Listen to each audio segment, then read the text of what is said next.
একটা গাঢ় হলুদ গরুর মুখ থেকে হঠাৎ করে বের হলো খেলনার ট্রাক, বল আর হেলিকপ্টার।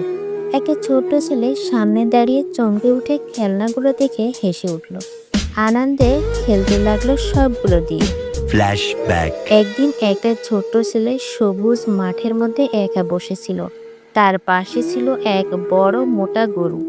ছেলেটা গরুর গায়ে হাত বুলিয়ে বলল, গরু ভাই, আমি অনেক খেলনা চাই, কিন্তু বাবার কাছে এত টাকা তো নাই, তাই খেলনা কিনে দিতে পারে না। তুমি কি আমাকে খেলনা দিতে পারবে? গরু কিছুই বলল না, চোখ বুজে ঘাস খাচ্ছিল। হঠাৎ সে এক হিসকি দিল, হেচ্ছ, আর তার মুখ থেকে বের হয়ে এলো অনেক ধরনের খেলনা।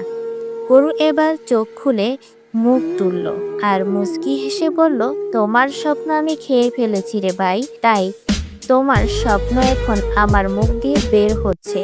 ছেলেটি গরুকে জড়িয়ে ধরে আদর করে বলল, তুমি আমার সবচেয়ে প্রিয় বন্ধু।